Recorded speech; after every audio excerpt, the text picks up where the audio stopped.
To से।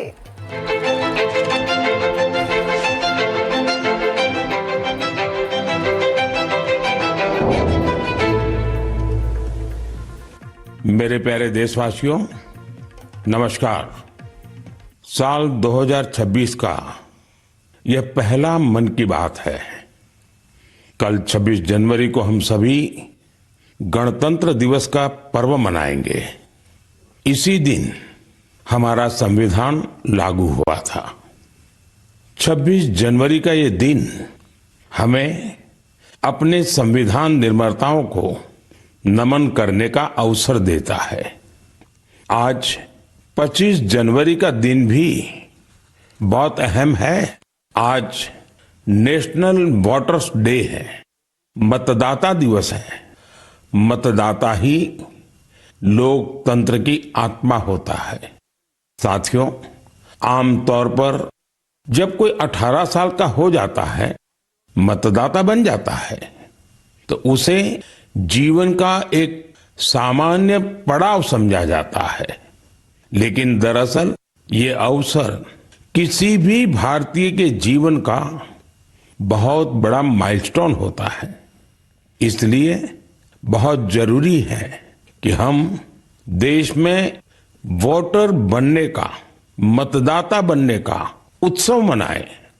जैसे हम जन्मदिन पर शुभकामनाएं देते हैं और उसे सेलिब्रेट करते हैं, ठीक वैसे ही जब भी कोई युवा पहली बार मतदाता बने तो पूरा मोहल्ला, गांव या फिर शहर एकजुट होकर उसका अभिनंदन करें और मिठाइयां बांटी जाए।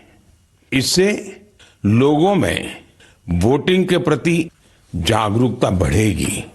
इसके साथ ही यह भावना और सशक्त होगी कि एक वोटर होना कितना मायने रखता है।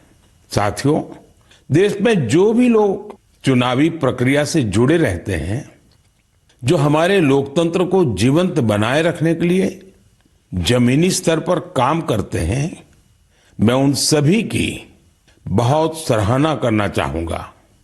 आज मतदाता दिवस पर मैं अपने युवा साथियों से फिर आग्रह करूंगा कि वे 18 साल का होने पर वोटर के रूप में खुद को जरूर रजिस्टर करें। संविधान ने हर नागरिक से जिस कर्तव्य भावना के पालन की अपेक्षा रखी है, इससे वो अपेक्षा भी पूरी होगी और भारत का लोकतंत्र भी मजबूत होगा। मेरे प्यारे देशवासियों, इन दिनों मैं सोशल मीडिया पर एक इंटरेस्टिंग ट्रेंड देख रहा हूं। लोग साल 2016 की अपनी यादों को फिर से ताजा कर रहे हैं। उसी भावना के साथ आज मैं भी आपके साथ अपनी एक मेमोरी को शेयर करना चाहता हूं। 10 साल पहले जनवरी 2016 में हमने एक एम्बिशियस जर्नी की शुरुआत की थी। तब हमें इस बात का एहसास था कि भले ही एक छोटा क्यों न हो, लेकिन ये युवा पीढ़ी के लिए, देश के फ्यूचर के लिए काफी अहम है। तब कुछ लोग ये समझ ही नहीं पाए थे कि आखिर है क्या। साथियों, मैं जिस जर्नी की बात कर रहा हूं वह है स्टार्टअप इंडिया की जर्नी। इस अद्भुत जर्नी के हीरो हमारे युवा साथी हैं। अपने कंफर्ट जोन से बाहर निकलकर उन्होंने जो इनोवेशन किए वो इतिहास में दर्ज हो रहे हैं। साथियों, भारत में आज दुनिया का तीसरा सबसे बड़ा स्टार्टअप इकोसिस्टम बन चुका है। ये स्टार्टअप्स लीग से हटके हैं। आज वे ऐसे सेक्टर्स में काम कर रहे हैं जिनके बारे में 10 साल पहले तक कल्पना भी नहीं की जा सकती थी।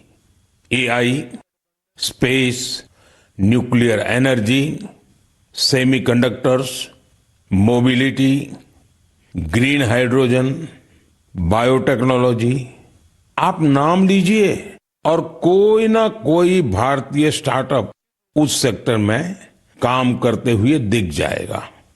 मैं अपने उन सभी युवा साथियों को सैल्यूट करता हूं जो किसी न किसी स्टार्टअप से जुड़े हैं या फिर अपना स्टार्टअप शुरू करना चाहते हैं।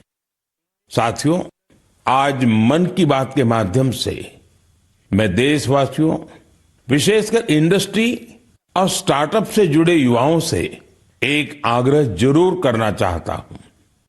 भारत की इकोनॉमी तेजी से आगे बढ़ रही है। भारत पर दुनिया की नजरें हैं। ऐसे समय में हम सब पर एक बहुत बड़ी जिम्मेदारी भी है। वो जिम्मेदारी है क्वालिटी पर जोर देने की। होती है, चलती है, चल जाएगा, ये युग चला गया। आइए इस वर्ष हम पूरी ताकत से क्वालिटी को प्राथमिकता दें। हम सबका एक ही मंत्र हो, क्वालिटी, क्वालिटी और सिर्फ क्वालिटी। कल से आज बेहतर क्वालिटी। हम जो भी मैन्युफैक्चर कर रहे हैं उसकी क्वालिटी को बेहतर बनाने का संकल्प लें। चाहे हमारे टेक्सटाइल हो, टेक्नोलॉजी हो या फिर electronics, even packaging. Indian product का मतलब ही बन जाए टॉप क्वालिटी। आइए एक्सीलेंस को हम अपना बेंचमार्क बनाएं। हम संकल्प लें, क्वालिटी में न कोई कमी होगी, न क्वालिटी से कोई समझौता होगा। और मैंने तो लाल किले से कहा था, जीरो डिफेक्ट, जीरो इफेक्ट।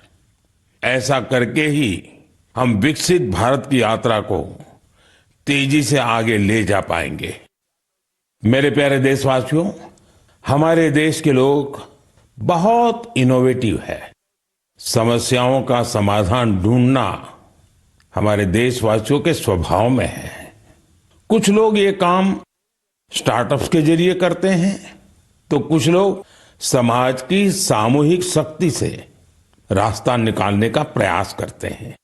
ऐसा ही एक प्रयास उत्तर प्रदेश के आजमगढ़ में सामने आया है।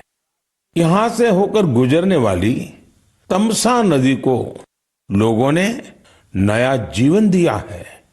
तमसा केवल एक नदी नहीं, बल्कि हमारी सांस्कृतिक और आध्यात्मिक विरासत की सजीव धारा है। अयोध्या से निकलकर गंगा में समाहित होने वाली यह नदी कभी इस क्षेत्र के लोगों के जनजीवन की धुरी हुआ करती थी, लेकिन प्रदूषण की वजह से इसकी अविरल धारा में रुकावट आने लगी थी।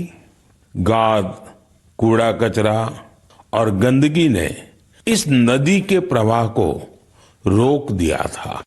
इसके बाद यहाँ के लोगों ने इसे एक नया जीवन देने का अभियान शुरू किया। नदी की सफाई की गई और उसके किनारों पर छायादार, फलदार पेड़ लगाए गए। स्थानीय लोग कर्तव्य भावना से इस काम में जुटे और सबके प्रयास से नदी का पुनरुद्धार हो गया। साथियों, जन भागीदारी का ऐसा ही प्रयास आंध्र प्रदेश के अनंतपुर में भी देखने को मिला है। यह वह क्षेत्र है जो सूखे की गंभीर समस्या से जूझता रहा है। यहाँ की मिट्टी लाल और बलुई है। यही वजह है कि लोगों को पानी की कमी का सामना करना पड़ता है। यहाँ के कई क्षेत्रों में लंबे समय तक बारिश नहीं होती है। कई बार तो लोग अनंतपुर की तुलना रेगिस्तान में सूखे की स्थिति से भी कर देते हैं। साथियों, इस समस्या के समाधान के लिए स्थानीय लोगों ने जलाशयों को साफ करने का संकल्प लिया। फिर प्रशासन के सहयोग से यहाँ अनंत नीरू संरक्षणम प्रोजेक्ट, इसकी शुरुआत हुई। इस प्रयास के तहत 10 से अधिक जलाशयों को जीवनदान मिला है। उन जलाशयों में अब पानी भरने लगा है। इसके साथ ही 7,000 से अधिक पेड़ भी लगाए गए हैं।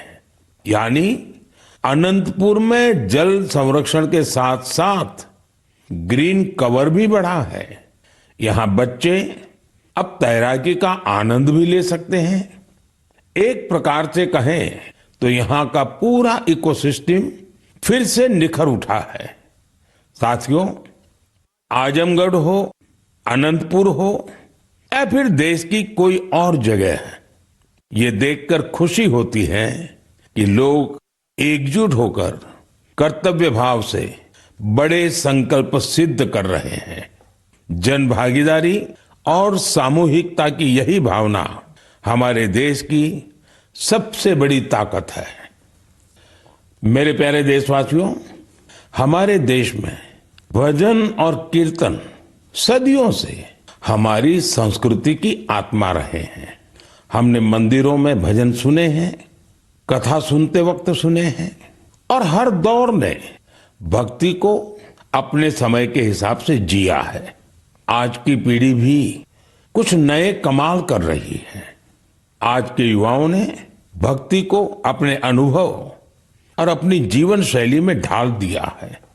इसी सोच से एक नया सांस्कृतिक चलन उभर कर सामने आया है। आपने सोशल मीडिया पर ऐसे वीडियो जरूर देखे होंगे। देश के अलग अलग शहरों में बड़ी संख्या में युवा इकट्ठा हो रहे हैं। मंच सजा होता है, रोशनी होती है, संगीत होता है, पूरा तामझाम होता है और माहौल किसी कॉन्सर्ट से जरा भी कम नहीं होता है। ऐसा ही लग रहा है कि जैसे कोई बहुत बड़ा कॉन्सर्ट हो रहा है। लेकिन वहां जो गाया जा रहा होता है वो पूरी तन्मयता के साथ, पूरी लगन के साथ, पूरे लय के साथ, भजन की गूंज। इस चलन को आज भजन क्लबिंग कहा जा रहा है और यह खास तौर पर जैन जी के बीच तेजी से लोकप्रिय हो रहा है। यह देखकर अच्छा लगता है कि इन आयोजनों में भजन की गरिमा और सुचिता का पूरा ध्यान रखा जाता है। भक्ति को हल्केपन में नहीं लिया जाता। न शब्दों की मर्यादा टूटती है और न ही भाव की। मंच आधुनिक हो सकता है, संगीत की प्रस्तुति अलग हो सकती है, लेकिन मूल भावना वही रहती है। आध्यात्म का एक निरंतर प्रवाह वहां अनुभव होता है। मेरे प्यारे देशवासियों, आज हमारी संस्कृति और त्योहार दुनिया भर में अपनी पहचान बना रहे हैं। दुनिया के हर कोने में भारत के त्योहार बड़े उत्साह और उल्लास के साथ मनाए जाते हैं। हर तरह की कल्चरल वाइब्रेंसी को बनाए रखने में हमारे भारतवंशी भाई बहनों का अहम योगदान है। वो जहां भी हैं वहां अपनी संस्कृति की मूल भावना को संरक्षित कर और उसे आगे बढ़ा रहे हैं। इसको लेकर मलेशिया में भी हमारा भारतीय समुदाय बहुत सराहनीय कार्य कर रहा है। आपको यह जानकर सुखद आश्चर्य होगा कि मलेशिया में 500 से ज्यादा तमिल स्कूल है। इनमें तमिल भाषा की पढ़ाई के साथ ही अन्य विषयों को भी तमिल में पढ़ाया जाता है। इसके अलावा यहाँ तेलुगु और पंजाबी सहित अन्य भारतीय भाषाओं पर भी बहुत फोकस रहता है।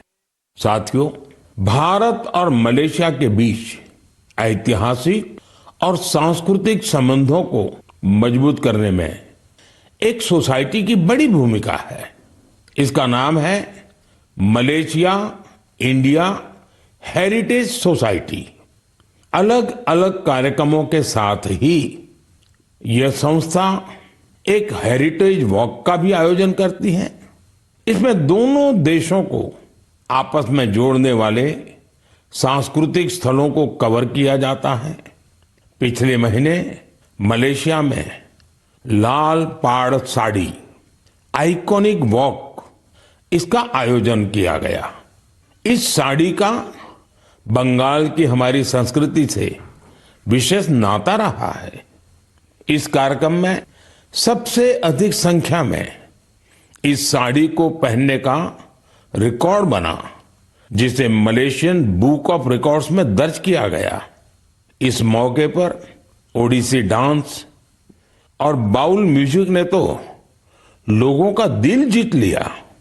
मैं कह सकता हूं, साया बरबांगा डेंगान डियास्पोरा इंडिया दी मलेशिया, मेरे का मंबावा इंडिया दान मलेशिया, सेमाकिन रापा। मलेशिया के हमारे भारतवंशियों को मेरी बहुत बहुत शुभकामनाएं। मेरे प्यारे देशवासियों, हम भारत के किसी भी हिस्से में चले जाएं, वहां हमें कुछ न कुछ असाधारण, अभूतपूर्व होते हुए जरूर दिख जाता है। कई बार मीडिया की चकाचौंध में ये बातें जगह नहीं बना पाती, लेकिन इनसे पता चलता है कि हमारे समाज की असली शक्ति क्या है।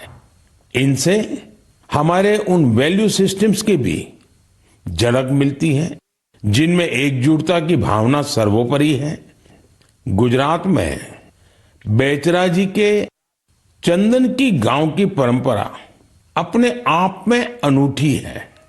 अगर मैं आपसे कहूं कि यहाँ के लोग, विशेषकर बुजुर्ग, अपने घरों में खाना नहीं बनाते, तो आपको हैरत होगी। इसकी वजह गांव का शानदार कम्युनिटी किचन। इस कम्युनिटी किचन में एक साथ पूरे गांव का सबका खाना बनता है और लोग एक साथ बैठकर भोजन करते हैं। बीते 15 वर्षों से यह परंपरा निरंतर चली आ रही है। इतना ही नहीं, यदि कोई व्यक्ति बीमार है तो उसके लिए टिफिन सर्विस भी उपलब्ध है, यानी होम डिलीवरी का भी पूरा इंतजाम है। गांव का ये सामूहिक भोजन लोगों को आनंद से भर देता है। ये पहल न केवल लोगों को आपस में जोड़ती है, बल्कि इससे पारिवारिक भावना को भी बढ़ावा मिलता है। साथियों, भारत की परिवार व्यवस्था, फैमिली सिस्टम हमारी परंपरा का अभिन्न हिस्सा है। दुनिया के कई देशों में इसे बहुत कौतूहल के साथ देखा जाता है। कई देशों में ऐसे फैमिली सिस्टम को लेकर बहुत सम्मान का भाव है।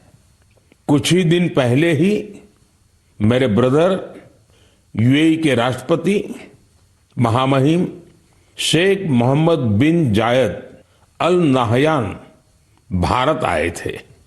उन्होंने मुझे बताया कि यूएई साल 2026 को ईयर ऑफ फैमिली के रूप में मना रहा है।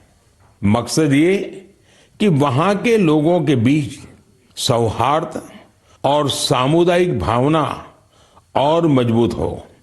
वाकई यह बहुत ही सराहनीय पहल है। साथियों, जब परिवार और समाज की ताकत मिलती है तो हम बड़ी से बड़ी चुनौतियों को परास्त कर सकते हैं। मुझे अनंतनाग के शेखगुंड गांव के बारे में जानकारी मिली है। यहाँ ड्रग्स, तंबाकू, सिगरेट और शराब से जुड़ी चुनौतियां काफी बढ़ गई थी। इन सब को देखकर यहाँ के मीर जाफर जी इतना परेशान हुए कि उन्होंने इस समस्या को दूर करने की ठान ली। उन्होंने गांव के युवाओं से लेकर बुजुर्गों तक सभी को एकजुट किया। उनकी इस पहल का असर कुछ ऐसा रहा कि वहां की दुकानों ने तंबाकू उत्पादों को बेचना ही बंद कर दिया। इस प्रयास से ड्रग्स के खतरों को लेकर भी लोगों में जागरूकता बढ़ी है। साथियों, हमारे देश में ऐसी अनेक संस्थाएं भी हैं जो वर्षों से निस्वार्थ भाव से समाज सेवा में जुटी हैं। जैसे एक संस्था है पश्चिम बंगाल के पूर्व मेदिनीपुर के फरीदपुर में। इसका नाम है विवेकानंद लोक शिक्षा निकेतन। ये संस्था पिछले 4 दशक से बच्चों और बुजुर्गों की देखभाल में जुटी है। गुरुकुल पद्धति की शिक्षा और टीचर्स की ट्रेनिंग के साथ ही ये संस्था समाज कल्याण के कई नेक कार्यों में जुटी है। मेरी कामना है कि निस्वार्थ सेवा का यह भाव देशवासियों के बीच निरंतर और अधिक सशक्त होता रहे। मेरे प्यारे देशवासियों, मन की बात में हम निरंतर स्वच्छता के विषय को उठाते रहे हैं। मुझे ये देखकर गर्व होता है हमारे युवा अपने आसपास की स्वच्छता को लेकर बहुत सजग है। अरुणाचल प्रदेश में हुए एक ऐसे ही अनूठे प्रयास के बारे में मुझे जानकारी मिली है। अरुणाचल वो धरती है जहां देश में सबसे पहले सूर्य की किरणें पहुंचती हैं। यहां लोग जय हिंद कहकर एक दूसरे का अभिवादन करते हैं। यहां ईटानगर में युवाओं का समूह उन हिस्सों की सफाई के लिए एकजुट हुआ जिन पर ज्यादा ध्यान देने की जरूरत थी। इन युवाओं ने अलग अलग शहरों में सार्वजनिक स्थलों की साफ सफाई को अपना मिशन बना लिया। इसके बाद ईटानगर, नाहरलागुन, दोईमुख, सेप्पा, पालिन और पासीघाट, वहां भी ये अभियान चलाया गया। ये युवा अब तक करीब 11 लाख किलो से अधिक कचरे की सफाई कर चुके हैं। सोचिए दोस्तों, नौजवानों ने मिलकर के 11 लाख किलो कूड़ा कचरा हटाया। साथियों, एक और उदाहरण असम का है। असम के नागांव में वहां की पुरानी गलियों से लोग भावनात्मक रूप से जुड़े हैं। यहां कुछ लोगों ने अपनी गलियों को मिलकर साफ करने का संकल्प लिया। धीरे धीरे उनके साथ और लोग जुड़ते गए। इस तरह एक ऐसी टीम तैयार हो गई जिसने गलियों से बहुत सारा कचरा हटा दिया। साथियों, ऐसा ही एक प्रयास बेंगलुरु में हो रहा है। बेंगलुरु में सोफा वेस्ट एक बड़ी समस्या बनकर सामने आया है। इसलिए कुछ प्रोफेशनल्स एकजुट होकर इस इश्यू को अपने तरीके से सॉल्व कर रहे हैं। साथियों, आज कई शहरों में ऐसी टीमें हैं जो लैंडफिल वेस्ट की रिसाइकलिंग में जुटी हैं। चेन्नई में ऐसी ही एक टीम ने बहुत बेहतरीन काम किया है। ऐसे उदाहरणों से पता चलता है कि स्वच्छता से जुड़ा हर प्रयास कितना अहम है। हमें स्वच्छता के लिए व्यक्तिगत तौर पर या फिर टीम के तौर पर अपने प्रयास बढ़ाने होंगे, तभी हमारे शहर और बेहतर बनेंगे। मेरे प्यारे देशवासियों, जब पर्यावरण संरक्षण की बात होती है तो अक्सर हमारे मन में बड़ी योजनाएं, बड़े अभियान और बड़े बड़े संगठन की बातें आती हैं। लेकिन कई बार बदलाव की शुरुआत बहुत साधारण तरीके से होती है। एक व्यक्ति से, एक इलाके से, एक कदम से, और लगातार की गई छोटी छोटी कोशिशों से भी बड़े बदलाव आते हैं। पश्चिम बंगाल के कुछ बिहार के रहने वाले बेनोय दास जी का प्रयास इसी का उदाहरण है। पिछले कई वर्षों से उन्होंने अपने जिले को हरा भरा बनाने का काम अकेले दम पर किया है। बेनोय दास जी ने हजारों पेड़ लगाए हैं। कई बार पौधे खरीदने से लेकर उन्हें लगाने और देखभाल करने के सारा खर्च खुद ने उठाया है। जहां जरूरत पड़ी वहां स्थानीय लोगों, छात्रों और नगर निकायों के साथ मिलकर काम किया। उनके प्रयासों से सड़कों के किनारे हरियाली और बढ़ गई है। साथियों, मध्य प्रदेश में पन्ना जिले के जगदीश प्रसाद आहिरवार जी, उनका प्रयास भी बहुत ही सराहनीय है। वो जंगल में बीट गार्ड के रूप में अपनी सेवाएं देते हैं। एक बार गश्त के दौरान उन्होंने महसूस किया कि जंगल में मौजूद कई औषधीय पौधों की जानकारी कहीं भी व्यवस्थित रूप से दर्ज नहीं है। जगदीश जी ये जानकारी अगली पीढ़ी तक पहुंचाना चाहते थे, इसलिए उन्होंने औषधीय पौधों की पहचान करना और उनका रिकॉर्ड बनाना शुरू किया। उन्होंने 125 से ज्यादा औषधीय पौधों की पहचान की। हर पौधे की तस्वीर, नाम, उपयोग और मिलने के स्थान की जानकारी जुटाई। उनकी जुटाई गई जानकारी को वन विभाग ने संकलित किया और किताब के रूप में प्रकाशित भी किया। इस किताब में दी गई जानकारी अब रिसर्चर, छात्रों और वन अधिकारियों के बहुत काम आ रही है। साथियों, पर्यावरण संरक्षण की यही भावना आज बड़े स्तर पर भी दिखाई दे रही है। इसी सोच के साथ देश भर में एक पेड़ मां के नाम अभियान चलाया जा रहा है। इस अभियान से आज करोड़ों लोग जुड़ चुके हैं। अब तक देश में 200 करोड़ से ज्यादा पेड़ लगाए भी जा चुके हैं। ये बताता है कि पर्यावरण संरक्षण को लेकर अब लोग ज्यादा जागरूक हैं और किसी न किसी रूप में अपना योगदान देना चाहते हैं। मेरे प्यारे देशवासियों, मैं आप सभी की एक और बात के लिए बहुत सराहना करना चाहता हूं। वजह है मिलेट्स, यानी श्री अन्न। मुझे ये देखकर खुशी है कि श्री अन्न के प्रति देश के लोगों का लगाव निरंतर बढ़ रहा है। वैसे तो हमने 2023 को मिलेट ईयर घोषित किया था, लेकिन आज 3 साल बाद भी इसको लेकर देश और दुनिया में जो पैशन और कमिटमेंट है वो बहुत उत्साहित करने वाला है। साथियों, तमिलनाडु के कल्लकुरिची जिले में महिला किसानों का एक समूह प्रेरणा स्रोत बन गया है।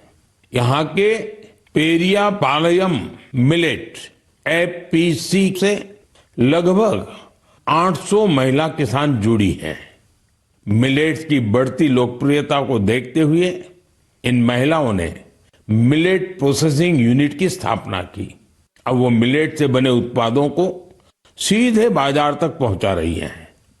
साथियों, राजस्थान के रामसर में भी किसान श्री अन्न को लेकर इनोवेशन कर रहे हैं।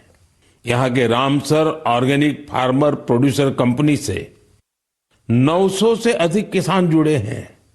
ये किसान मुख्य रूप से बाजरे की खेती करते हैं।